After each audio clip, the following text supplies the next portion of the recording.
I have been wanting to make a top 10 favorite manga series video since like 2009, and at that point I think I had only really read like 4 manga series, but still, it's something I knew I wanted to do. Honestly, this video is one of the reasons I wanted to make this channel in the first place.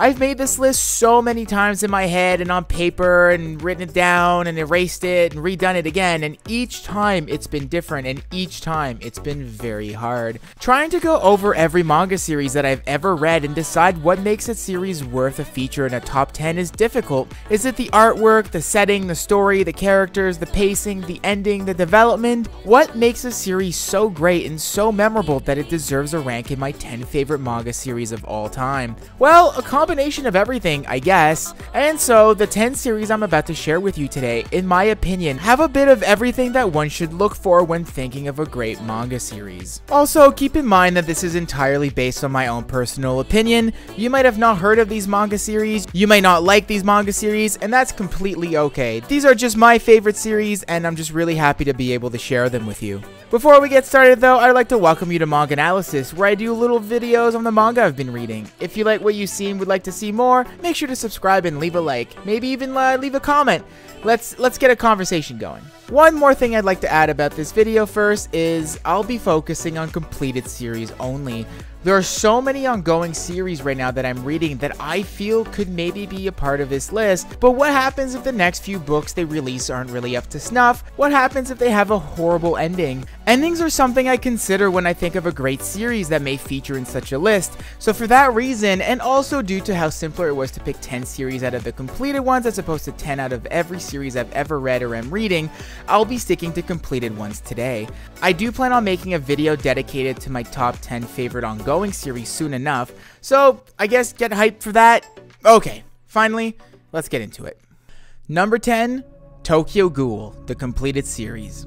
Tokyo Ghoul is one of those series that I sort of avoided on purpose for quite a long time. I was witnessing all the hype that was going into the anime, and honestly, I just wasn't really interested. One night, I didn't really have anything to watch, so I decided to just grit my teeth and check out the first episode, and I actually found myself really impressed. I love the world, I love the ghouls, I love the dichotomy of the ghouls and officers, and I even like Kaneki, who's pretty much a perfect embodiment of the Shinji syndrome. After watching the first 2 seasons and finding out that apparently the second season was not faithful to the books at all, and it was generally received really poorly, despite how much I enjoyed it, I decided to take the plunge and read the manga. I was very pleasantly surprised by how much I enjoyed it. The artwork wasn't the most consistent thing ever, but I just loved how rich the world was in the manga compared to the anime. It really took its time and developed the characters really well. Kaneki's development especially is one of my favorites, and not only because of his hair. Also, it's not even just Kaneki, there were tons of super fascinating characters, and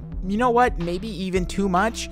The cast did get pretty large, and especially by the end of the whole thing, it was a little difficult to keep track of everything. But regardless, for the most part, it was very enjoyable. I know the ending wasn't the most well-received thing ever, but I personally didn't have too many issues with it. It did feel a little rushed, but the crux of it, like what actually happened, still gave for a very positive experience. Number 9, Goodnight Pompon. So I mentioned this series in my 5 series I wouldn't recommend to anyone video, and you know what? I still stand by that. I wouldn't really recommend this series to most people I know. Goodnight Pompon is a very dark, complicated story that is 100% going to make you feel mighty uncomfortable multiple times throughout its 7-volume span. I mentioned in that same video that Goodnight Pompon starts one way and it ends in a completely different world. Like, entirely. It starts off as this cute, wholesome-ish slice of life, coming of age, and descends into absolute depressing, messy, brutal madness. In most stories, the main character might start somewhere and rise to meet challenges, find himself, stumble, doubt himself, but then rise again to finish the story at the best version of himself, or at least knowing what that might look like, knowing how to get there. Goodnight Pompon just feels like a really slow downward spiral with little hope of ever going back to the light. I specifically remember saying that it was like watching your best friend who was once this cute little guy just looking for happiness, slowly but surely becoming a worse and worse version of himself, with little to no hope of ever being able to help him. but an incredible, rewarding experience nonetheless. I think having happy endings and having your main character overcome stuff all the time and become the best version of himself can be a little bit boring,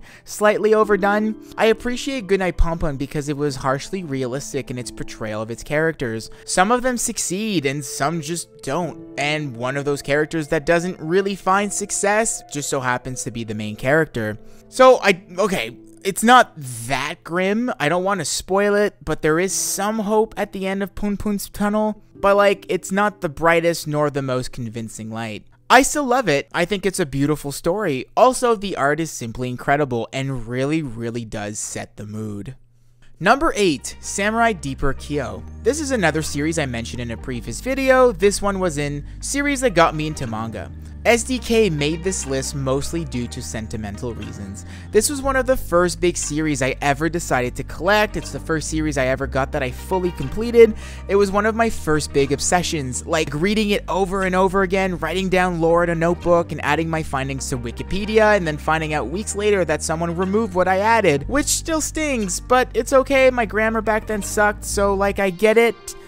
Anyway, Samurai Deeper Kyo had everything I wanted back then. Sweet samurai battles, the tastiest power creeping, long-winded speeches about someone's past mid-battle, really drawn-out explanations of one's technique, again, mid-battle, awesome characters, and damn baby, you even had that sweet romance that I so desperately crave for myself but could only find in fiction. I reread it a few years ago, and you know what? While I did find there to be some plot holes here and there, and some of the characters' reasons for being in the story in the first place were kind of weak, and there are way too many characters that operate under the trope of, I just want to be stronger, it was still a really enjoyable read. It was a really influential story for me, really tickled my imagination, and slowly got me into world building for myself. I feel comfortable saying that this series might not be one of the best on this list, from a technical standpoint I guess, but to me it's one I'll always cherish. Number 7, Bakuman. Bakuman is a series that I recommend almost weekly. Seriously, it's weird that I have never made a video about the series, but it's one I absolutely adore. A manga about two kids making manga, like obviously I'm going to be into that. Add to that it's created by the two lads who gave me Death Note. Come on, it's easy. I didn't even have to read the back of the book the first time I saw it in the bookstore. I just saw, made by the two people who gave you Death Note. It's about kids that make manga. So I picked it up, and turns out it became one of my favorite series of all time. Mangaka always fascinated me, and making manga always interested me, but I knew very little about it. Bakuman solved that issue. It very much is like a tutorial on how to make manga. It goes through the drawing process, the storyboarding process, the storytelling process, the editorial side of things, contracts, studios, assistants, etc. This was all super new to me, and I loved learning about it. Add to that a killer cast of awesome characters, each with their very own role to play, and bam, you've got me hooked. Hooked for life. One thing I always loved about this series was the manga series the characters would come up with. Many times I found myself super excited when a character would come up with a new story and I got to see the concept art or hear what the story would be about. It always did leave me a little sad that we didn't get to read their actual stories, but I think that's actually really endearing. The stories they were coming up with were some I knew I'd want to read for myself in real life, which adds an entirely new level of immersion. The happiness I felt for them when their series finally got serialized or turned into an anime was so real because that's something I would have wanted for myself as a mangaka. And the sadness I felt when their series was cancelled was also very real because I could just imagine how shattering that would be. This is a series that I go back to every few years and reread, and every time I discover new things to enjoy about it. The cast features characters of all ages, but we also get to experience them aging in the industry, so I can really find myself relating to many of them as I grow older. It's a very good story, and I really recommend it. Number 6, The Girl from the Other Side. Just shy of making the top 5 is Girl from the Other Side, which I made a full review on when I first started this channel. The series is the embodiment of minimalism done right. It has a very small cast of characters, yet extremely well developed and fleshed out. It has this very heavy, simple, raw, beautiful artwork that goes so well with the world it's in, and the story, while again simple, is told perfectly. This truly is like no other manga I've ever read before. It reminds me of Western medieval tales more than anything, yet there's a certain charm about it that I guess you could only really find in manga. Since it's so different and far off from anything else manga related, it also avoids all the typical tropes you're used to seeing in manga, which makes this not only a great experience, but also a fresh one. The series finished recently, and I must say it had a really great ending. Everything wrapped up really well, yet offered some decent wiggle room for your imagination to roam and potentially expand beyond what was said and shown in the panels. A series that can end wrapping everything up while leaving enough mystery for wonderment is rare, yet the girl from the other side did it so easily. I know this is a series I'm going to go back and read many times over the course of my life, and while I'm always a little skeptical of anime adaptations, I can't wait to see what Studio Wit has in store for us with their adaptation. Number 5 is Haikyuu. Oh boy, Haikyuu is in the top 5, and you know what? That feels just right. This is the series I have known for the least amount of time. I got it in November 2019, and I got fully consumed by it. Like, almost unhealthily so. I watched the anime, craved more, so I started buying the books, and by February, I was all caught up. It was all I could think about, and all I wanted from the world at the time. I was even thinking about joining a volleyball club in my area and learn how to spike and hopefully develop into my own shonen story. University graduate who starts volleyball and becomes a prodigy and makes it to nationals. But alas, COVID happened and that dream is now over. But I was taken completely by surprise with this series. I'm not one for sports fiction, but damn, this one hit really hard. Sure, it is about volleyball. All the characters and their conflicts in the story revolve around the sport of volleyball, but what comes of it is so much more. These characters grow and learn and form bonds and connections that extend outside of the sport, and I feel like all this happens in a realistic timeline. It doesn't take Hinata a single match to master a new skill. Rather, it takes a match and match of mistakes for him to finally get to an acceptable level. Even the prodigies that are featured in this stories aren't only really that good because they know how to work really hard and hone their skills. There aren't really any antagonists in this series, rather teams on the other side of the net. And man, sometimes we'll only get to see our boys play against these other teams for a few sets, but the author really knew to give us just enough backstory for the opponents for us to feel sad when they lost. Sure, I'm stoked that my boys won, but sad that the opponents lost because they wanted to win so badly. This is an easy recommendation for me. I don't like sports fictions, and yet here I am raving about it. No excuses. If you haven't already, check it out. At least watch the anime. It's one of the few that I feel really captures and elevates the original medium. Number 4, Hikaru no Go. Out of all the manga in this list, other than my number 1 spot, this is the series I've read the most. I absolutely love Hikaru no Go. It's like comfort food for me. Comfort food that can make me laugh, stresses me out, makes me feel invincible, and can also sometimes bring me on the verge of tears. That kind of comfort food is rare. I don't know what aisle you can find it in, but once you do, hold on to it so tight. Don't ever let it go. Yeah. So, about Hikaru no Go, I love it for essentially the same reasons I love Haikyuu. I actually talked about Hikaru no Go in the video I made for series to get into if you like Haikyuu. It's like a giant tournament arc, except it's 23 volumes long and it's about Go. This is another story that got me fully consumed to the point where I actually learned how to play Go, and still play it to this day sometimes. I could talk all day about how great the characters are, about how insane the character development is, about the game itself, about the stress, the highs, the lows, etc. But honestly, what makes this story so great is the emotional attachment I have to it. I read this series when I was in high school, going through a pretty tough time in my life. Despite all that was happening, I could always turn to Hikaru and his friends and lose myself in their passion. That passion is something I always strive to find when I try something new, and it really gives me that joie de vivre that I feel people covet so much. I cannot recommend this series enough. Seriously, I know it's an oldie, but I guarantee you, it's also a goodie. That sucked. Number 3 is I''s. So I was in 9th grade. My school had handed us laptops for the year to take home and do homework and assignments and whatnot. I didn't have wireless internet, but if I placed the laptop on the corner of my desk just right, I was able to access my neighbor's Wi-Fi. At the time, Wi-Fi protection wasn't super common. I remember every night I would wait until my parents went to sleep, and I would slowly make my way to my desk, wrapped in my blanket, and I would read manga for hours, until I sometimes even fell asleep at my desk. I eventually discovered the series, Eyes, and fell in love with it immediately. I actually pulled my first ever all-nighter reading this story. I must have been around the halfway point, and I kept telling myself, I'll just read one more chapter, just one more chapter, until I actually ended up finishing the series, and it was 6 a.m. I tried going to bed, but I couldn't fall asleep. I was just too excited. So I got up from my bed, crept back to my desk, and started reading it from the beginning immediately. Eyes is, without a doubt, my favorite romance story ever. I read this when I was 15, which is about the same age as the protagonist at the beginning of the story, and I felt a connection with him that I can still kind of feel today. Kinda, sometimes it feels that way. The story is just a really well-crafted romantic series. It's 15 volumes long, and it really does feel like it takes you across the complexity of teenage romance until it evolves into the even more complex romance of adulthood. This is one of the OG romance series where you have a boy that likes a girl, and along his quest to win her heart meets other girls. Some of these other girls may like him, he may like them back, and then conflict ensues. This is something we've seen a lot and continue to see often nowadays, but when I read it, it was still a really fresh concept, and man did it have a big impact on me.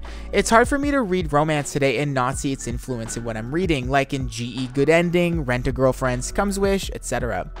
The two protagonists, Hishitaka and Hiyori, are both really awkward, which makes their entire storyline really slow, which again is something that we've seen. We always meme about the, oh, it took them 12 episodes to hold hands. Well, this is essentially the granddaddy of that concept, but very, very well done. In the beginning, Hishitaka can't even talk to Iori without lashing out due to his nerves, and it can even come across as if he hates her. But little by little, they become friends. Their friendship felt real and never felt like a means to an end. Sure, the yearning for romance was ever looming, but it was built on a genuine friendship, which is something I feel is pretty important and realistic. This is another series that I read every few years, and writing this script just makes me want to read it even more. Number 2, Fullmetal Alchemist. Alright, I think I mentioned in my last video that I thought this series was perfect. That is still true today. Like, 4 weeks later, Fullmetal Alchemist is a perfect series, and I don't care what anyone says. Seldom has any other series made me feel like it was as complete as this one. There are a lot of great shonen series these days that I feel sort of operate with a checklist. They're all very, very good, but they all seem a little safe, a little predictable. Like, they're all something I've seen before, but don't mind seeing again with a fresh coat of paint, and I think that's fine. Not everything has to redefine the genre or break the wheel or whatever Daenerys Targaryen said in that one episode. But then there's Fullmetal Alchemist, who went so above and beyond with the whole shonen thing that it blew my mind. The world itself, its scope, is so large, complex, interesting, and forever evolving that one could write endless amounts of essays on it. What I think really got to me though in this series, among many things, are the villains. There was not a single villain in there that I felt wasn't top notch. Some of them were so interesting that I low-key hoped they kinda win. I found myself so smitten by them that I wouldn't have minded a spin-off series entirely based around them. But I can recognize that that wouldn't have been the best way to portray these characters, because these villains really shine when confronted by the main cast. The chemistry between the good guys and the bad guys and the gray area characters is absolutely stunning. The way they fight, the way they talk to one another, feed off one another, it's entirely spectacular. This is one of those series that I will also fully support you watching the anime. FMA Brotherhood is a near perfect adaptation of the manga with sublime animation and a fantastic soundtrack, which really elevates those heavy-hitting scenes. 10 out of 10 would recommend. Also, I just want to give a quick shout out to Winry Rockbell because I think she's very cool. Number 1, Death Note. If you've watched any of my videos, you might have seen this one coming. Death Note is my favorite piece of fiction ever, period. I'm not going to talk too much about this one. I don't consider myself a good enough writer to fully convey my feelings about this series, but yeah, Death Note has the art, the story, the characters, the premise, the atmosphere, the ending, everything that I would want in a story. I discovered it at a perfect age, where I was starting to hold discourse over moral and ethical dilemmas, and I think I needed access to that kind of critical thinking at that point in my life. What I love so much about this series is that at no point did it ever feel preachy. I never felt like the author was telling me one side or another was better, or that either side was good or wrong. It just featured characters that had completely different viewpoints, and that's all I needed. I didn't need some big elaborate speech about what's good and what's wrong. I was perfectly content having complex, realistic characters that wavered in between, and that's essentially what I got. I doubt I'll ever love anything quite the way I love Death Note, but I've accepted it. It's no exaggeration that Death Note changed my life, and I couldn't be happier to have had the opportunity to experience it and the platform to share it on. Well, those were my 10 favorite completed manga series. It took me such a long time deliberating what series were going to make it into this list. I have so many honorable mentions, like so many that I could have easily made this a top 20. But that would have taken 1,000 years, and I'm not really into spending that much time on a single video. I'll be coming with a list of my favorite ongoing series eventually, because boy are there lots of those that could have made this list. Now, I'd like to hear from you. What are your favorite manga series? Completed, ongoing, whatever. Write them down in the comments. I'd love to know. I hope you enjoyed this little video, and if you did indeed enjoy it, consider subscribing. This was MangAnalysis, and I'll see you in the next one.